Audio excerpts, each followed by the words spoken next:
एटा के कासगंज में तिरंगा यात्रा के दौरान हुई चंदन की हत्या के मामले में 28 लोगों को एनआईए कोर्ट ने आजीवन कारावास की सज़ा सुनाई थी। लेकिन इस मामले में बेहद खास खुलासा हुआ है। खुलासा ये है कि जो दोषी थे उनको जो एनजीओ हैं विदेश की वो पूरी तरीके से फंडिंग कर रही थी और उन्हें बचाने के लिए तमाम पैसा खर्च कर रही थी। तो सवाल उठता है कि क्या ऐसी एनजीओ पर कार्रवाई होनी चाहिए? क्या ऐसी एनजीओ हमारे देश के लिए सही है? इन सभी मुद्दों पर बातचीत करेंगे और तमाम सवाल जो हैं वो आगरा की जनता से पूछेंगे। और शासी चौक में आज हम आगरा में मौजूद हैं और इन्हीं से बात कर लेते हैं। सबसे पहले शुरुआत आप बता दीजिए कि जिस तरीके से खुलासा हुआ कोर्ट ने किया कि एनआईए जो तमाम जो एनजीओ हैं वो इस दोषियों को बचाने के लिए काम कर रही थी, उनको फंडिंग कर रही थी। तो ऐसे मेरे हिसाब से ऐसे जो नशीले फन है जो देश के विरोध में काम कर रहे हैं इनको सबसे पहले ही चिन्हित करके कार्रवाई करनी चाहिए। और ये जो हो रहा है ना ये आज से नहीं है, पहले से हो रहा है। तो सरकार को मेरे हिसाब से इसके जो अगेंस्ट हैं, जो इनको बचाने में लगे हुए हैं, जो आतंकवादी गतिविधियों में शामिल होते हैं और जो देश विरोधी गतिविधियों में शामिल होते हैं, अगर ये इनमें इन्वॉल्व हैं तो इनको बचाने में जो भी इन्वॉल्व है उनको भी जो जड़ है बेसिकली, मेरा जो कहना है जो जड़ है बेसिकली उसको भी खत्म करना चाहिए। क्योंकि आगे भी अगर इस तरीके से देश के विरोध करेंगे तो फिर हमारे तो देश का बेड़ा गर्क हो जाएगा। ये भी देखने को लगा लंदन, न्यूयॉर्क वगैरह से जो एनजीओ हैं वो वहाँ से सपोर्ट कर रही हैं। तो कहीं ना कहीं यहाँ से तार तो जुड़े होंगे उनके, तमाम पूरा एक गैंग तो बिल्कुल इनका गैंग सक्रिय है, पूरा एक गैंग सक्रिय है इनका। और आप दुबई ले लीजिए, आप इनका लंदन ले लीजिए, आप जो बता रहे हैं, और भी यूरोप में काफ़ी कंट्रियाँ हैं। तो इनका क्या है कि बेसिकली इनकी एक गैंग है जो इनको बचाने में लगी हुई है। और ये भारत में भी हो रहा है, भारत में भी गैंग है, भारत में भी कई सारे मदरसों का नाम भी आपने आया होगा आपके संज्ञान में, तो मेरे भी आया है। लेकिन और भी जो भारत के बाहर है वो भी है। मेरे हिसाब से उनको जो चिन्हित करके उन पर कठोर से कठोर कार्रवाई कर देनी चाहिए सरकार को। आप क्या मानते हैं कि कट्टरपंथियों को समर्थन जो एनजीओ कर रही है उनके खिलाफ क्या होना चाहिए? बिल्कुल एक्शन लेना चाहिए और यही हमारे देश को बर्बाद करने में लगे हुए हैं। जैसा भी है आप देखिए कनाडा के विरोध में कितना हुआ, कुछ भी नहीं हुआ। कनाडा उनको सपोर्ट कर रही है, उल्टा उनकी गवर्नमेंट उनको सपोर्ट कर रही है। ये तो सिर्फ कासगंज का एक मामला है चंदन का, अगर उसमें ये सब खुलासा हुआ और अगर ऐसे तमाम मामले होंगे पता नहीं कहाँ कहाँ फंडिंग हो रही है। सर उनका तो अभी हमें मालूम ही नहीं है। उनका तो ये जितने बिग गन्स हैं इनकी नॉलेज में है और ये लोग गवर्नमेंट को भी दबा देते हैं उसमें लेके। बाकी तो क्या ऐसे जो आरोपी है, दोषी, आपको पता है कि हमारे देश के लिए तमाम चीज़ें सामने आती हैं कि अपराधी है, तो ऐसे लोगों को फंडिंग करना एनजीओ का कहाँ तक सीखा है? देखिए समाज में ऐसे बहुत से लोग हैं जो कि बेरुपये का रूप रखकर बैठे हुए हैं। दिखाने में तो ऐसा लगता है कि वो संस्थाएं बहुत हमारे देश के हित में काम कर रही हैं, लेकिन पीठ पीछे वो हमारे देश में ही और हमारे देश के लिए बुरा सोच रहे हैं। हमारे देश के में जो रहने वाले लोग हैं उनके लिए बुरा कर रहे हैं। तो ऐसे लोगों को ढूंढकर उन पर सख्त से सख्त कार्रवाई करनी चाहिए सरकार को भी, और हम सब लोगों को भी व्यवस्थित और एकत्रित रहना चाहिए ऐसे लोगों के खिलाफ जो कि हमारे पीछे हमारे देश के लिए कुछ बुरा सोच रहे हैं। हमें सच हिंदुस्तान से किसी भी कोने से तार जोड़े हों तो उसका पूरा एक बिल्कुल ऐसे लोग जो पूरे देश विदेश कहीं भी बैठकर हिंदुस्तान के खिलाफ टुकड़े गैंग और ये सब जो लोग हैं जो हमारे बारे में बुरा सोच रहे हैं, हमारी गवर्नमेंट को तुरंत एक संस्था बनानी चाहिए। इस प्रकार से ऐसी कार्रवाई करनी चाहिए कि इन लोगों के खिलाफ जो स्लीपर सेल टाइप है, जो वहाँ के लोग तो हैं ही है, जो यहाँ के लोग भी उन लोगों को मदद कर रहे हैं, उनको भी तुरंत से तुरंत पकड़कर इन सबको कठिन से कठिन सजा देनी चाहिए। बिल्कुल। और देखिए लगातार जनता से बातचीत कर रहे हैं, देखिए साफ कह रहे हैं कि जितने भी एनजीओ से जिस तरीके का काम करती है उन पर कार्रवाई होनी चाहिए। आप बताइए कि कट्टरपंथियों का समर्थन इस तरीके से समाज के नाम, सेवा के नाम पर करना, ये तो समाज में एक वैमनस्यता फैलाने का वो है और कहीं ना कहीं बंटवारे जैसा काम किया जा रहा है। और आने वाले टाइम में अगर ये चलता रहा तो बहुत कुछ देखने को मिलेगा। सबसे पहले तो केंद्र सरकार को एक टीम गठित करके कार्रवाई करनी चाहिए इनके खिलाफ, अदरवाइज़ ये आगे चल के फिर से ये पनपने जो नाक जैसा फंड जो निकाल रहे हैं, और ये कार्रवाई इनको प्रॉपर वे पे करनी चाहिए सेंट्रल गवर्नमेंट को। लगाम लगानी चाहिए। आप चाट के चाहे हमारे भारत में हो या भारत के हों या बाहर हो, लंदन हो, विदेश, कहीं भी किसी भी कंट्री का हो, यूएस में भी किसी भी कंट्री में, और इनकी जो भी मीटिंग होती है केंद्र सरकार की जो मीटिंग होती है वहाँ पे जाके कार्रवाई ये अपना सभा पक्ष रखें वहाँ पे। इतनी कठिन से कठिन कार्रवाई होनी चाहिए। T20 मीटिंग जो भी हो, दोबारा से कोई चंदन न बन पाए, किसी की इतनी हिम्मत नहीं हो पाए कि वैसा कुछ दोबारा से दोहराया जा सके। कदम तो उठाने पड़ेंगे सरकार, बिल्कुल सरकार को, और हम सबको भी, हम सबके प्रति भी हमारी जागरूकता होनी चाहिए। हम सबको भी एक हम जागरूक रहना चाहिए, एकत्र रहना चाहिए कि हमारे देश के खिलाफ कहीं पर कुछ ऐसी चीज़ें, कुछ बातें, कुछ फुसफुसाहट कहीं ना पीछे कुछ साजिशें तो नहीं हो रही हैं। सबसे बड़ी बात तो यही है कि हिंदुस्तान में आदमी ये सोचता है कि चलो अपने से मत, नहीं सामने वाला क्या कर रहा है, तो जागरूक रहना। इसी वजह से ये हुआ हादसा। अगर ये हम बात करें कासगंज की तो ये हादसा होने का कारण ही ये रहा। अब आप देख देखिए कि 25 लोग 30 लोग एक बंदे को, और वो जबकि 26 या जनवरी या 15 अगस्त जो भी था हमारा गणतंत्र दिवस था, उस टाइम पे इन्होंने ये कार्रवाई की। तो इनका मतलब हौसला किस हिसाब से है, और कार्रवाई अगर गवर्नमेंट टाइम ले लिया गवर्नमेंट ने तो 4 साल, संविधान में भी संशोधित होना चाहिए और कानूनी कार्रवाई प्रॉपर वे पे होना चाहिए। विदिन 6 मंथ ये एक्शन हो जाना चाहिए। बड़ी बात तो कि जो वकील है वो भी हमारे यहीं के हैं, लेकिन पैसा आ रहा है तो वकील भी लड़ने को तैयार। पैसे पे ये सब बिके हुए हैं, वकील हो चाहे वो प्रशासन हो कोई भी हो, कार्रवाई दबा दी जाती हैं फाइलें, और जब बाहर से फंडिंग होती है उसके बिहाफ पे ये आगे कार्रवाई रोक देते हैं। जी आप बताइए क्या कहना चाहिए? जी मैं बिल्कुल अपने भाइयों के साथ सहमत हूँ। ये बहुत ही गलत हो रहा है और ख़ासकर इन एनजीओ के खिलाफ सरकारों को सख्त कार्रवाई करनी चाहिए। और मैं एक भारतवासी हूँ और भारत के हित में ही बोलना चाहूँगा, और ये बहुत गलत हो रहा है। ऐसे कोई भी बड़े से बड़ा अंजाम हो जाएगा, उस पर कोई कार्रवाई नहीं करेगी सरकार, क्योंकि फंडिंग आ रही है, पैसे ठिकाने में पहुँच जा रहे हैं तो कोई कार्रवाई नहीं हो रही, तो इससे फिर न्याय मिलेगा नहीं किसी को। तो मैं इनके बिल्कुल सहमत हूँ अपने। धन्यवाद। अच्छा क्या लगता है, जैसे ये इस मामले में चंदन के मामले में खुलासा हुआ, आपको लगता है कि इस तरीके से बहुत से मामले ऐसे होंगे जहाँ पे पता नहीं कहाँ से फंडिंग आ रही है? बिल्कुल मैं सहमत हूँ सर, कि जिस तरीके से मेरे संपर्क में आया था कि ये 18 जनवरी 2018 की बात है, तो चंदन गुप्ता जी अपने शायद हमारे जैसे भाइयों के साथ एक तिरंगा यात्रा निकाल रहे थे, और उनको सिर्फ ये कुछ असमर्थ लोगों ने मतलब इस तरीके से रोक कर ये कहा कि आप पाकिस्तान जिंदाबाद बोलिए। तो हमारे भाई ने कही ये नहीं होगा कि मैं हिंदू हूँ और हिंदुस्तान में रह रहा हूँ और मैं हिंदुस्तान जिंदाबाद ही कहूँगा। लेकिन इसी बात का उसको आड़ लेके उसको मतलब मार दिया गया। क्या मतलब सरकार हमारी सोई हुई है, या ये सब संगठन कितने बिके हुए हैं जो इनको मतलब पैसा फंडिंग करके इनको बचा रहे हैं? ये हमारे देश में किस तरीके से काम हो रहा है सर? मैं असहमत हूँ। मैं तो माननीय योगी जी से भी अपील करूँगा, माननीय प्रधानमंत्री मोदी जी भी अपील करूँगा कि इस केस में अपनी दिलचस्पी लें, और जो 28 दोषी जो उम्र कैद हुई है उसमें शायद 2 जने अभी सबूत के अभाव पे छोड़े गए हैं। मैं चाहूँगा उनके खिलाफ भी कार्रवाई हो और हाई कोर्ट या सुप्रीम कोर्ट तक उनकी अपील की जाए। तो कार्रवाई कोर्ट करेगा और होनी चाहिए जो भी है, लेकिन सबसे बड़ी बात यह है कि अपने देश में रहकर विदेशी फंडिंग करा के ऐसे कट्टरपंथियों को छुड़ाना कितना उचित है? बिल्कुल अनुचित है। ये तो हमारे दुश्मन है, हमारे ही मतलब खाके और हमारे ही देश में इस तरीके से अंधेरगर्दी मचाए हुए हैं। और सबसे पहले तो हमारा प्रशासन यहाँ का क्या कर रहा है, मेरे को ये समझ में नहीं आ रही है कि उनकी फंडिंग आती है और वो स्वीकार कर रहे हैं और आप फाइलें दबा रहे हैं। हमारी एजेंसियाँ क्या कर रही हैं? हमारी एजेंसी क्या कर रही हैं? ये तो गलत हो रहा है हमारा। ये बात तो आपका पॉइंट है कि एजेंसियाँ क्या कर रही हैं। एजेंसियों को सब नज़र रखनी चाहिए कि कहाँ से कितनी फंडिंग का। बिल्कुल, और सब प्रशासन को मालूम है, सबको मालूम है कहाँ से क्या आ रहा है, कहाँ जा रहा है, सब जानते हैं।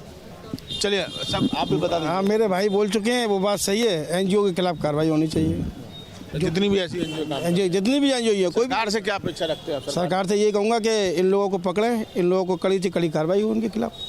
जी अच्छा, क्या ऐसे लोग, देखिए कुछ और लोग भी हैं, उनसे अगर बात कर लेते हैं कि ये बताइए कि जिस तरीके से चंदन गुप्ता वाला कांड हुआ था काशगंज में, उसमें 28 लोगों को आजीवन कारावास हुआ, लेकिन यहाँ पर ये देखने को मिला कि जो जांच में खुलासा हुआ, जो चीज़ें सामने आई, दोषियों को बचाने के लिए जो वकील के पैसे से लेकर तमाम जो फंडिंग थी वो विदेशों में बैठी एनजीओ कर रही हैं। ऐसी एनजीओ को कहाँ कितना सही मानते हैं आप? ये आप मुझे ये बताइए, मुझे लगता है ये आपका प्रश्न ही गलत है। ये तो किसी लिहाज से सही हो ही नहीं सकती। ठीक है, जो राष्ट्र विरोधी गतिविधियाँ कर रहे हैं, और देखिए ये भारत हिंदू बाहुल्य देश है, इसलिए यहाँ ये सब चीज़ें मतलब कारगर इन लोगों की हो पाती हैं, और मुझे लगता है इन पे सख्त से सख्त कार्रवाई होनी चाहिए, हो भी रही है। मैंने ऐसा कुछ प्रकाश में आया था कि कई एनजीओ पीएफआई वगैरह इनके खिलाफ भी गवर्नमेंट ने इनके ऊपर बैन लगाया है। और रही बात चंदन गुप्ता की, तो देखिए एक जो जिहादी मानसिकता है, ठीक है ना, अंदर ये लोग सरकार का विरोध इसलिए नहीं करते हैं कि सरकार बीजेपी की है, क्या काम कर रही है, अच्छा बुराई, अंदर ही अंदर कहीं ना कहीं कुछ ना कुछ इनके मन में चलता रहता है। उसके अब जैसे दिल्ली में तिवारी जी का मतलब उन्हें और हत्याकांड हुआ, और राजस्थान में जोधपुर में आपने देखा हुआ उसे भी काट दिया सर तन से जुदा किनारे। देखिए हम हिंदू हैं, राम के वंशज हैं, सर्वे भंतो सुखनो सर्वे संतो निरामय की बात करते हैं। हमारे यहाँ ये नहीं कहा जाता कि सर तन से जुदा और मन से जुदा, ये सब चीज़ें। तो इस तरीके के लोगों पे, इस तरीके के संगठनों पे, इस तरीके की संस्थाओं पे, एनजीओ पे, नेताओं पे और असामाजिक अराजक तत्वों पे इन पर रोक लगनी चाहिए। इसमें कोई संदेह की बात नहीं है, सीधी बात साफ ही है। जो हमारे देश में भी जो शामिल है इनके साथ, उनके पर भी कार्रवाई होनी चाहिए कड़ी से कड़ी। देखिए ताकि दोबारा ऐसा ना हो। ये दोबारा का मौका नहीं देना चाहिए, मुझे लगता है ना। और ये सख्त से कार्रवाई, देखिए आप एक बात बताइए, कानून उसके लिए है जो कानून को मानता है ना। इन लोगों को ये लोग सिस्टम के खिलाफ जाके काम करते हैं पूरी तरीके से, तो इनका भी कोई दूसरी तरीके का उपचार निकालना चाहिए, सिस्टम के खिलाफ जाकर ही निकालना चाहिए, मुझे ऐसा लगता है। क्योंकि सिस्टम में भी बहुत सारी मुझे लगता है कमियां हैं कि पहले जाएंगे जेल, फिर जमानत कराएंगे, बाहर आएंगे, तो एक ही बात में इनका काम करना चाहिए। ठीक है, मेरा तो यही विचार है। अब बिल्कुल देखिए जी, इन एजेंसियों का नाम भी खुलासा होना चाहिए, जो ये एजेंसी पीछे से एनजीओ का भेष बनाकर हमारे आपस में और हम लोगों के बीच में ही रहकर हम लोगों को डस रहे हैं, हमारे बीच में जहर फैला रहे हैं, और पता नहीं कहाँ से उस पैसे का सोर्स जो जहाँ से बाहर से ला रहे हैं और यहाँ पर उल्टी सीधी गतिविधियों में, हिंदू विरोधी गतिविधियों में पैसा लगा रहे हैं। इसकी भी जानकारी सरकार को और सुप्रीम कोर्ट को सबको देनी चाहिए, जनता को, जिससे जनता जागरूक हो। ऐसे कौन से लोग हैं जो कि हमारे बीच में रह के हम लोगों के खिलाफ ही षड्यंत्र रच रहे हैं। बिल्कुल। और देखिए, एक पुरानी कहावत थी कि घर का भेदी लंका ढाबे, कुछ वही सामने आ रहा है कि तमाम आगरा की जनता इस बात को कहती है कि ऐसे लोगों पर भी कार्रवाई होनी चाहिए जो यहाँ हमारे हिंदुस्तान में रहकर, हिंदुस्तान की धरती पर रहकर और यहाँ पर जो कट्टरपंथियों के लिए काम कर रहे हैं, विदेशों की जो फंडिंग आ रही है उस फंडिंग से तमाम ऐसे दोषियों को बचाने के लिए काम कर रही है, जो देश को तोड़ने का काम करते हैं। तो ऐसे लोगों की लिस्टिंग हो, प्रॉपर उन पर कार्रवाई हो और ऐसे लोगों का खुलासा होना चाहिए ताकि आम जनता भी उनसे जाग और उनसे दूर रह सके। कासगंज हिंसा में मारे गए चंदन गुप्ता के आरोपियों को कोर्ट की तरफ से सजा सुनाई जा चुकी है, लेकिन इस मामले में एक और नया सनसनीखेज खुलासा हुआ है। दरअसल एनआईए ने यह कहा है कि इन सभी आरोपियों को बचाने के लिए विदेशों से फंडिंग की गई है। बकायदा 7 एनजीओ का नाम लिया गया है, जिसमें से जो 2 एनजीओ थे वो विदेशों से ऑपरेट हो रहे थे, न्यूयॉर्क और लंदन से। आज इसी मुद्दे पर चर्चा करेंगे, क्योंकि मुद्दा ये है और चूंकि इस बात पर बहस पिछले कई सालों से हो रही है कि भारत में देश विरोधी ताकतों को मजबूत करने के लिए विदेशों से फंडिंग की जाती है, खास तौर पर उन एनजीओ को लगाया जाता है जो भारत विरोधी हैं। तमाम लोग इस वक्त मेरे साथ जुड़े हुए हैं, उनसे सीधे बातचीत करते हैं। चंदन गुप्ता हत्याकांड तकरीबन 8 साल पहले हुआ था। आपने सुना होगा कि उस हत्याकांड के बाद कासगंज में हिंसा भड़की थी, वहां पर दंगा हुआ था, उपद्रव हुआ था, आगजनी हुई थी। हालांकि उस मामले में एनआईए के स्पेशल कोर्ट ने सजा सुना दिया है। जो 28 आरोपी थे उनको आजीवन कारावास की सजा सुनाई गई है। लेकिन एनआईए ने यह भी कहा है कि जो आरोपी जिनको सजा सुनाई गई है उनको बचाने के लिए लगातार कई सालों तक विदेशों से फंडिंग की जाती रही है। तो आप मानते हैं कि अब ये बात पुख्ता हो चुकी है कि देश विरोधी ताकतों को मजबूत करने में कहीं ना कहीं विदेशी एनजीओ का भी हाथ? बिल्कुल बिल्कुल। बाहर के जितनी एनजीओ हैं या दूसरे देश से जो फंडिंग की जा रही है, ये विपक्षी गणों की साजिश है। न्यायालय ने अपना आदेश सुरक्षित करके न्यायालय ने आदेश सुना दिया है। ये तो विपक्षी गण चाह ही रहे हैं कि हमला करते रहो, न्यायालय जो भी आदेश देगा हम बचाने के लिए तैयार हैं। ये लोग बाहर के लोग को एनजीओ बना बना कर पैसा फंडिंग करके तुम किसी की हत्या करा दो और उसकी सजा न्यायालय दे रही है। अरे न्यायालय के आदेश का पालन करो कि पैसा दे करके उसको रुकवा रहे हो। पैसा का मदद विदेशों से, बाहर देशों से क्यों आ रहा है? ये विपक्षी गण करा रहे हैं। ऐसा नहीं होना चाहिए पत्रकार महोदय। विपक्षी पार्टियां भी तो इसी देश की हैं, तो आखिर वो क्यों कराती होंगी ऐसा? उनको उसी में अच्छा है। वो चाह ही रहे हैं कि किसी भी तरीके से हिंदुओं को मारो और हम तुमको बचाने के लिए तैयार हैं। ये जीत के आते हैं, इनको जिताया जाता है। ईवीएम को जब हारते हैं तो ईवीएम का दोष देते हैं, और जब हार जाते हैं तो बाहर देश से भिखमंगा बना करके, झोपड़पट्टी बना करके बैंक लूट ली जा रही है। बांग्लादेशी से अभी हमारे महापौर महोदय ने जाँच कराया है तो वहाँ पे सब बांग्लादेशी दिखाई दिए। पूरी लखनऊ में 2 लाख से ऊपर बांग्लादेशी आकर के बसे हैं, उनको हटाया जा रहा है। यही कारण है पत्रकार महोदय कि भारतीय जनता पार्टी उत्तर प्रदेश में उत्तम प्रदेश बनाना चाहती है। अब विपक्षी गण माफियाओं को बुला बुला के आतंकी घटनाएं घटित हो रही है, उन्हीं लोग को माननीय महापौर ने चिन्हित करके कार्रवाई कर रही हैं। अभी आपको देखने को मिला है। आप इसे कितना गंभीर मानते हैं? क्योंकि एनआईए एक जांच एजेंसी है, उसकी तरफ से कहा गया और सरकार से जांच की सिफारिश भी की गई है कि इस मामले की जांच की जाए, क्योंकि मामला सीधे कासगंज हिंसा से जुड़ा हुआ है। आरोप ये है कि जो तमाम आरोपी थे केस ट्रायल के दौरान उनको बचाने के लिए बाकायदा विदेशों से फंडिंग की गई। 7 एनजीओ का नाम भी लिया गया है। देखिए, पहला तो हम लोगों को ये समझना चाहिए कि हम भारत में हैं। दूसरा पॉइंट ये है कि गुप्ता के हत्या में अगर विदेशी एनजीओ ने सहायता किया, हत्या में नहीं, हत्या के जो आरोपी थे उनको बचाने के जी, तो अगर मान लीजिए कि विदेशी फंडिंग किया इंडियन एजेंट इनको संस्थाओं को, तो एनजीओ को, अगर इंडियन एनजीओ को अगर उसने फंडिंग किया, तो सबसे बड़ी चीज है कि अभी हमारे भाजपा के प्रवक्ता महोदय बोल रहे थे, मैं बड़ा सुनने में भी मुझे भी अच्छा लग रहा था कि जब विदेशी एनजीओ, जब भारतीय एनजीओ को फंडिंग दे रहे थे तो सारा सिस्टम भारतीय जनता पार्टी के पास था। तो भारतीय जनता पार्टी का 11-12 साल से सरकार चल रही है, भारत सरकार की, और भी सरकार इनकी चल रही है। तो ये 11 साल से कर क्या रहे थे? और वो तो हत्या 8 साल पहले की हुई है, ये पूरा मोदी के कालखंड में हुआ है। आज जब मोदी के कालखंड में हुआ है तो विदेशी एनजीओ और भारतीय एनजीओ का जो आदान प्रदान पैसे का हुआ है, ये तो आप ही के अध्यक्षता में हुआ है, आप ही जिम्मेवार है, आप ही सिस्टम के हेड ऑफ डिपार्टमेंट है, तो जवाब तो भारतीय जनता पार्टी को देना चाहिए था।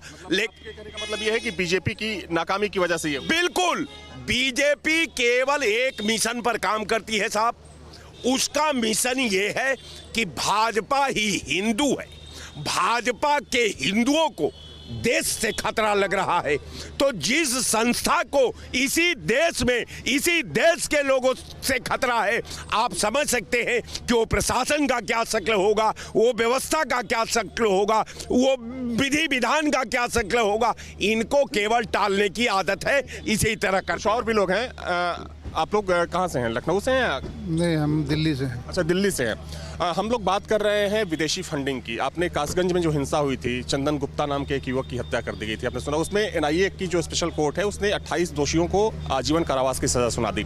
लेकिन एनआईए ने एक और बात कही है कि उन सभी दोषियों को, उन सभी आरोपियों को बचाने के लिए विदेश के कई एनजीओज थे जिन्होंने मदद की है। आप क्या मानते हैं कितना खतरनाक है ये देश की सुरक्षा के लिए और देश विरोधी ताकतों को मजबूत करने के लिए जिस तरीके से काम किया जा रहा है? देखिए, मेरा नाम BK शर्मा हनुमान है, मैं दिल्ली से यहाँ लखनऊ में आया हूँ। अगर बाहर के विदेशी फंडिंग इस तरह से होगी तो ये देश के लिए बहुत खतरनाक का विषय है, और मैं समझता हूँ कि इस तरह की घटना का जितना भी निंदा होनी चाहिए उतनी निंदा होनी चाहिए। 28 लोगों को दोषी बनाया गया, उनको आजीवन कारावास हुआ, ये और उससे पहले ये निर्णय लेना चाहिए जिससे उसके परिवार वालों को आत्म शांति मिले। आज पत्रकारों पर हमले हो रहे हैं, इसमें खुद मोदी मौन है। मैं ये समझता हूँ कि अगर चौथा स्तंभ कहे जाने वाले पत्रकारों पर ऐसे हमले होंगे तो बचेगा कौन। मैं चाहता हूँ कि यार उन पर भी कार्रवाई हो, और जो विदेशी फंडिंग करने वाले हैं उन पर भी कार्रवाई होनी चाहिए। और भी लोग हैं, आप क्या कहना चाहेंगे? जो आपने पूरी बात सुनी कि विदेशी फंडिंग हुई थी कासगंज हिंसा के आरोपियों को बचाने के लिए, तमाम एनजीओ के नाम भी लिए गए उसमें। देखिए, ऐसा है, हिंदुस्तान के रहने वालों को हिंदुस्तान के अंदर वफादारी और संयम बरतना चाहिए, और जो न्यायालय का आदेश है वो सबको सम्मान करना होगा। और ये तो नेहरू जी ने और गांधी जी ने ही देश फोड़ने का और बांटने का काम किया था, केवल राज करने का। तो कांग्रेसी समाजवादी जो है मुसलमानों को दफनाने पर लगे हैं, और एक तरफ जो है मुसलमानों को ही आगे हर चीज़ में कर रहे हैं। अब मुसलमान भी पढ़ा लिखा हो रहा है, धीरे धीरे सुधर रहा है। बाकी जो नेहरू जी गांधी जी रोग बह गए हैं, उस पर मोदी जी को बड़ा कर्रा निर्णय लेना होगा तोड़ने के लिए, समझू। दूसरी चीज़ रह गई है, इस तरीके की जो निंदनीय घटना हो रही है उन पे जो है बैन लगाया जाए, और बैन लगाने के बावजूद में भारत सरकार को कड़ा निर्णय लेना चाहिए। हम न्यायालय हिंदुस्तान के हम लोग हैं, और जो भी हिंदुस्तान का हिंदू हो मुसलमान हो, वो हिंदुस्तान इंसानियत की बात करे। आप क्या कहना चाहेंगे इस मामले को? देखिए, सबसे बड़ी बात है कि जो सज़ा हुई है ये 7-8 साल लग गए सज़ा देने में, और टाइम लंबा चला, और जो जजमेंट आया वो सही आया है। और जो आप बता रहे हैं कि विदेशी फंड से तो ये संस्थाएं भारत में 11 साल से देश के प्रधानमंत्री हैं और बड़े सख्त प्रधानमंत्री हैं और 56 इंच का सीना वाला प्रधानमंत्री हैं, रक्षा मंत्री, गृह मंत्री हैं। और उत्तर प्रदेश में 7 साल से योगी आदित्यनाथ जी की सरकार चल रही है और संत महंत मुख्यमंत्री हैं। तो ये फंड कहाँ से आ रहा था? वो जो फंड ले रहे थे उनके ऊपर क्यों नहीं अब तक कार्रवाई की गई? कार्रवाई होना चाहिए था। केवल बोलने से नहीं काम चलेगा। बड़े बड़े चैनलों पे जीरो टॉलरेंस और चले जाइए तहसील में तो लेखपाल से लेकर एसडीएम तक भ्रष्टाचार मिलता है। थाने में चले जाइए तो सिपाही से लेकर थानेदार तक भ्रष्टाचार मिलते हैं। दफ्तर भ्रष्टाचार, कौन है इसका जिम्मेदार? जिले जिले में भ्रष्टाचार, कौन है इसका जिम्मेदार? माननीय मुख्यमंत्री जी इसका जवाब देते नहीं। कभी भी किसान के बेस में, ना किसी गरीब के बेस में, किसी थाने में, ना किसी तहसील में गए कि हमारे कर्मचारी जनता के साथ कैसा व्यवहार कर रहे हैं। माननीय मुख्यमंत्री जी, आप तो संत महंत मुख्यमंत्री हैं। अगर ईमानदारी से देखें तो जितने एमएलए एमपी भ्रष्टाचारी हैं आपके अगल बगल बैठते हैं, जितने आईएएस आईपीएस पीपीएस पीसीएस है भ्रष्टाचारी हुआ आपके बगल बैठते हैं, उनकी संपत्ति की जांच कराइए ना। जहाँ के हैं वहाँ बड़े बड़े हवेली, लखनऊ में हवेली, नोएडा गाजियाबाद में हवेली, 200 बीघा का कृषि फार्म और 6 7 फॉर्च्यूनर कहाँ से लाए? इसकी जांच की जाए, उनकी संपत्ति जब्त की जाए, उन्हें जेल भेजा जाए, तब उत्तर प्रदेश उत्तम प्रदेश बनेगा। हम लोग बात कर रहे हैं कासगंज हिंसा के आरोपियों को मिलने वाले विदेशी फंड को लेकर, क्योंकि एनआईए ने ये बात कही और जांच की सिफारिश की है सरकार से। कितना गंभीर मानते हैं इस पूरे विषय? हाँ, बिल्कुल जांच किया जाना चाहिए, क्योंकि एनजीओ एक व्यक्ति नहीं चलाता है, उसके साथ कई सदस्य होते हैं, मिनिमम 10 सदस्य होते हैं। तो ऐसे में भी पता चल जाएगा कौन लोग भारतीय जनता पार्टी से रिलेटेड हैं और चंदन गुप्ता की हत्या में किनकी सहभागिता रही है। रही बात विदेशी फंडिंग की, तो विदेशी फंडिंग 11 साल से मतलब भारत में सरकार है, भारतीय जनता पार्टी की है, रूलिंग पार्टी है, 7.5 साल से जो है उत्तर प्रदेश में है। तो ऐसे में जो विदेशी फंडिंग होती है, फेमा और फेरा के अंतर्गत जो है वो गृह मंत्रालय और फाइनेंस मिनिस्ट्री के अंतर्गत आती है। तो ये दोनों लोग बैठ करके भारत में क्या कर रहे हैं कि विदेशी फंडिंग अपने यहाँ आतंकवाद फैलाने के लिए होता है। तो निश्चित तौर पर इस पे जो पद पर काबिज हैं ऐसे लोगों से तो इस्तीफा ले ही लेना चाहिए और तुरंत इनको निष्कासित कर देना चाहिए, इनको पर मुकदमा चला के जेल भिजवा देना चाहिए। कहेंगे इस पूरे मामले को? विदेशी फंडिंग तो होती है और लेता नरेंद्र मोदी है, चाहे वो बीप वाले कारोबारी से पाकिस्तानियों से लेना, ये भी तो पाकिस्तान भी तो विदेश है ना, और कई कंट्रीज से लेता है ये फंडिंग नरेंद्र मोदी। 2014 से बदस्तूर ले रहा है, प्रदेश में भी ले रहा है, प्रदेश की सरकारें भी ले रही हैं। तो हम इलेक्ट्रल बॉन्ड के माध्यम से भी जो ले रहे हैं फंडिंग, उसे भी हम विदेशी फंडिंग कहेंगे, क्योंकि जो ये वायरस का टीका आया था, जो एक कंपनी थी फाइजर कंपनी, शायद उसने ये कहा था कि मेरी वैक्सीन जो है कामगार नहीं है, वो थोड़ी नुकसान पहुंचा रही है लोगों को, उसने बैन लगाया, उससे 52 लाख करोड़ रुपया नरेंद्र मोदी ने लिया था। तो वो फंडिंग है ना। आप फंडिंग अगर कर रहे हो तो फंडिंग जो है 2014 से ये कॉन्सेप्ट जो शुरू है, ये वजूद में 2014 से आया है। जो ये फंडिंग का मसला जो है 2014 से आया, पहले तो कभी इक्का दुक्का सुनने में आते थे, मगर ये इस तरीके से फंडिंग देश में हो रही है। देखिए, इस मामले में लोगों की अपनी अलग अलग राय है, लेकिन इसमें कोई शक नहीं कि जो विदेशी फंडिंग का मामला है वो बहुत पुराना है। इस पर एक लंबी बहस हो चुकी है, लेकिन कासगंज हिंसा के आरोपियों को बचाने में जिस तरीके से फंडिंग की बात कही गई है वो काफी गंभीर है।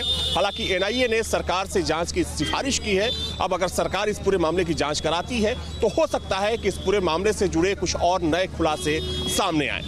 वीडियो जर्नलिस्ट दीपक राणा के साथ अविनाश सिंह।